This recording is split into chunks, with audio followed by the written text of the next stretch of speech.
Welcome back, everybody. Ready to dive into some more fascinating stuff? Today, we're going to be looking at personality tests. Ooh, yeah, those are fun. They are. I mean, who Sure. doesn't like a good personality test?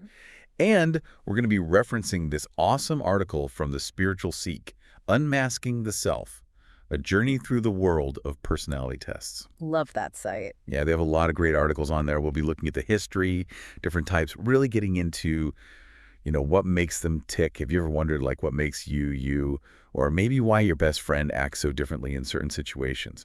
This deep dive might just give you some clues. It's amazing, just how far back the idea of personality types and trying to categorize people and understand them goes. Yeah. Like way before we even had modern psychology. Yeah, that's so true.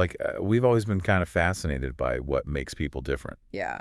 And our article here goes all the way back to the ancient Egyptians and how they thought about the soul and behavior. Yeah, and the ancient Greeks took that idea even further with Hippocrates and his theory of the four humors. Oh, yeah, the four humors. What were they again? So it was blood, phlegm, yellow bile, and black bile. And he thought these humors influenced your temperament. Okay. So, for example, if you had too much blood, you'd be sanguine, which means you're, cheerful and optimistic. Oh, interesting. So they were really trying to connect, what they were seeing on the outside with what they thought was going on inside. Totally. And then you've got Galen, a Roman physician, who, took that idea and ran with it. Okay. And his theory was, super influential for centuries, even though, we know now it wasn't based on actual physiology. But it shows just how, obsessed we are with understanding why people are the way they are. Yeah, we're always trying to find ways to, categorize ourselves and other people. Yeah. And it's kind of like, I don't know if you remember back in the 19th century with phrenology. Oh, yeah. Where they were feeling bumps on people's heads. Right, trying to tell you your personality from the shape of your skull. Exactly. I mean, it was totally debunked. Yeah. But it just goes to show how much people were, captivated by the idea that you could, measure personality. Right. That there's some objective way to figure it out. Yeah, exactly. And that really led into this push for, a more scientific approach to personality assessment. Yeah, move away from the bumps on the head. Exactly. And World War I was a big turning point for that. Oh, really? How so? Well, the military needed to assess recruits, to see who would be suitable for combat and who might be susceptible to shell shock, which we now call PTSD. Oh, I see. So they needed a standardized way to do this. Yeah. And that led to some of the first standardized personality tests, like the Woodworth Personal Data Sheet. Wow, that's really interesting. It sounds like that was a really pivotal moment, moving from speculation to more data-driven methods. Definitely. It set the stage for this whole new era of research, especially when you have factor analysis coming on the scene. Factor analysis. Yeah, it's a statistical technique that revolutionized personality research. It helps you see these clusters of traits that tend to occur together. Okay. So imagine you have a ton of data, from people answering personality questions. Factor analysis helps you see the patterns in all of that data. Oh, interesting. So instead of just looking at individual traits in isolation, you're looking at how they're connected. Exactly. Yeah, it lets you see those bigger personality dimensions. Okay, I get it. And a pioneer in this was Raymond Cattell. He used factor analysis to come up with 16 fundamental personality traits, which became the basis of his 16PF questionnaire. 16 different personality traits. Yeah, it's a lot. And one of those is called warmth. Warmth. Yeah, and that measures how open and affectionate someone is in their relationships. So, someone who scores high on warmth might be drawn to careers where they're interacting with people a lot. I don't know, counseling or teaching. Exactly. Oh, that's interesting. So you can see how these factors can give you insight into different career paths. Yeah, that's really cool. So 16PF is really comprehensive, but research continued, and then came the five-factor model, also called the Big Five. The Big Five, okay. And that's become the most popular model in personality psychology today. And it suggests that 5 broad dimensions can describe your personality: openness to experience, conscientiousness, extroversion, agreeableness, and neuroticism. Ocean. Exactly. It's easy to remember, right? Yeah, it's good. And so many personality tests these days are based on that Big Five model. Makes sense. So I know there are other tests out there besides these factor analysis ones. What about those? Oh, right. There are also what we call projective tests, like the Rorschach ink blot test. Oh, yeah, the ink blot test. That one's always intrigued me.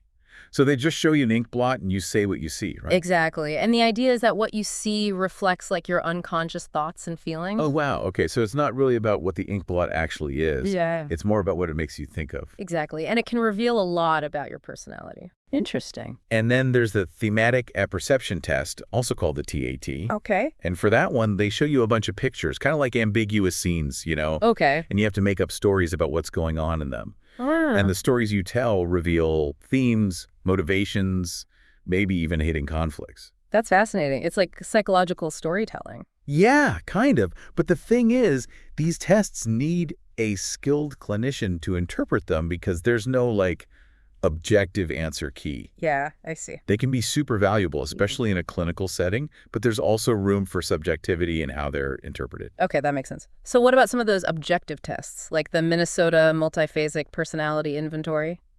The MMPI? Right, the MMPI, that's like the classic objective personality test. Yeah. It's basically a true-false questionnaire, and it measures a whole range of personality traits and even psychopathology. Oh. So it was originally used to diagnose mental health disorders, but now it's got all sorts of applications. It's known for being really thorough, and it's actually been used to help people understand themselves better. I can see that. It's like if you're struggling with something, maybe you're not even sure what it is, taking the MMPI could help you see those underlying patterns in your thoughts and behaviors that might be contributing to your problems. Exactly. It can really bring things to light and help you get the right kind of help. It's pretty powerful. That's amazing. Our article here actually mentions a bunch of other objective tests, too. It's almost overwhelming how many there are out there. It can be a lot to navigate, but each one has its own focus and purpose. Like you have the California Psychological Inventory, the CPI, Yeah. and that one focuses more on positive traits and interpersonal strengths. Interesting. So instead of looking for problems, it's highlighting what people are good at. Exactly. It's often used in organizations to, get a better understanding of people's potential and strengths. That's a nice change of pace. Yeah, it's good to focus on the positive sometimes. Definitely. And then there's the 16PF, which gives you this comprehensive overview of a person's personality based on Cattell's 16 personality factors. Okay. And then, of course, you have the Myers-Briggs type indicator, the MBTI. Oh, yeah, the MBTI. That one seems like everybody's taken it at some point. You get your four-letter code and it tells you what kind of person you are. Right. It divides people into 16 personality types based on 4 different dichotomies. Extroversion, introversion, sensing, intuition, thinking, feeling, and judging, perceiving. It's super popular, but it also gets criticized for being too simplistic. Yeah, I've heard that it's not very scientific. But I guess people just like how easy it is to understand. Yeah, and I think a lot of people find it fun to explore which type they fit into. It can be a good starting point for self-reflection, but it's important to remember that it's not the be-all and end-all of your personality. Right, it's more like a fun way to get started thinking about your personality. So then you've got tests that are specifically designed to help people with career planning, like the Strong Interest Inventory. Right, the Strong Interest Inventory, or SII. Yeah. That one helps you figure out what kind of career might be a good fit for you based on your interests. Interesting. So it's not just about what you're good at, but what you actually enjoy doing, because you're more likely to be successful and happy in a job that you're passionate about. Makes total sense.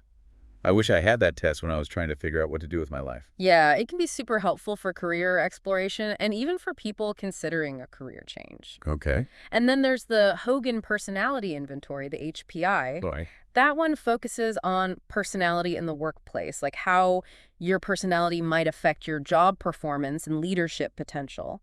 It assesses things like ambition, sociability, adaptability. It's almost like having a cheat sheet for the workplace. Yeah. Like, if you know how your personality might influence your interactions with colleagues or how you handle certain situations, you can work on those areas and improve your chances of success. Yeah. Exactly. Our article here goes on to talk about even more tests, like the DISC assessment, the Big 5 inventory, the Hexaco personality inventory. There's just so much out there. It's amazing how much effort has gone into developing all of these different assessments. Right? Totally. But it makes sense when you think about how complex personality is. Yeah. There's no single test that can capture the whole picture of who we are. Right.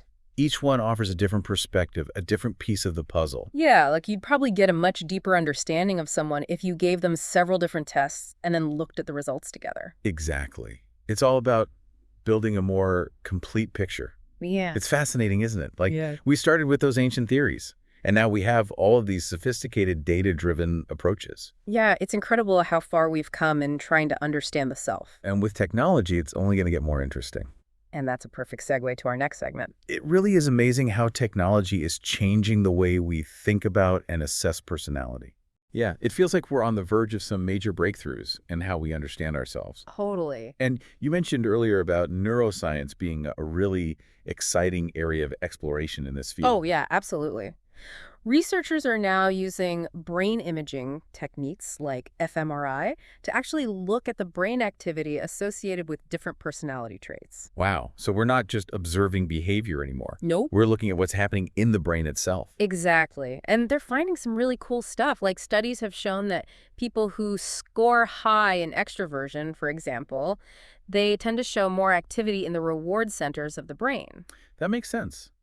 I mean, extroverts love being around people and trying new things. Right. And those experiences trigger those reward pathways in the brain. Interesting. What about people who are more neurotic? Well, they might have a more reactive amygdala, which is the part of the brain that processes fear and anxiety. Oh, so that could explain why some people are just naturally more anxious than others? Yeah, it's possible that those neurological differences play a role. It's like we're starting to see personality reflected in brain scans. In a way, yeah. It's still early days in this research, but it has huge potential for understanding that link between biology and personality. And maybe even for developing new therapies or interventions to help people with certain personality traits. Exactly. Like, imagine if we could help people manage their anxiety or become more resilient to stress by understanding how their brains are wired. That would be amazing. Yeah. And it all comes back to this fundamental human desire to understand ourselves, right? Totally. Like from ancient philosophers to modern-day scientists. We've come a long way in our quest to unravel the mysteries of personality. Yeah, that's so true. And I think it's important for our listeners to remember that personality tests, no matter how old or how new they are, they can be really valuable tools. Definitely. But it's about using them thoughtfully and understanding that they're not the whole story. Right. Approach them with a critical eye. Yeah, and remember that personality is complex and it's always changing. It's not set in stone. You're not just a score on a test. Right. You're so much more than that. You talked earlier about the possibilities of technology and personality testing. What else do you see on the horizon? Oh, there's so much potential with AI. Like, imagine AI being used to create personalized personality tests. What do you mean by personalized? Like tests that adapt to your responses in real time. Oh, so the questions would change based on what you answer. Exactly. So it would be like having a custom-made test just for you. Wow, that's really cool. Yeah, it could make the assessments so much more accurate and nuanced. Definitely. Could AI also be used to interpret the results? Absolutely. AI could analyze all sorts of data test responses, behavioral observations, even physiological measures. And then use that to generate a super detailed and insightful personality profile. Exactly. It'd be like having a virtual psychologist who's processing tons of information and giving you personalized feedback. But wouldn't you still need human expertise to make sure the interpretation is accurate? Oh, for sure. AI can augment our abilities, but it can't replace human judgment and empathy. Right, it's a collaboration. Exactly. This whole conversation has been so eye-opening. It's amazing to think about all the possibilities. Yeah, it's an exciting time to be exploring personality. It really is. And I think it's a great reminder that while we've learned so much, there's still so much more to discover about what makes us who we are. Totally agree. The journey of self-discovery never really ends. And that brings us to the final part of our deep dive, where we'll wrap up this fascinating exploration. So we spent quite a bit of time talking about personality tests. We have. Everything from the ancient Greeks to AI in the future. It's pretty wild, all the different ways people have tried to understand each other. And I think it shows just how fundamental that drive is, to understand ourselves and other people. Oh, for sure. It's a basic human need, I think. And if there's like one big takeaway from all of this, it's that personality is just so complex. It's not something you can sum up in a single score or a four-letter type. Definitely not. We're all these unique combinations of our genes, how we were raised, our experiences, everything.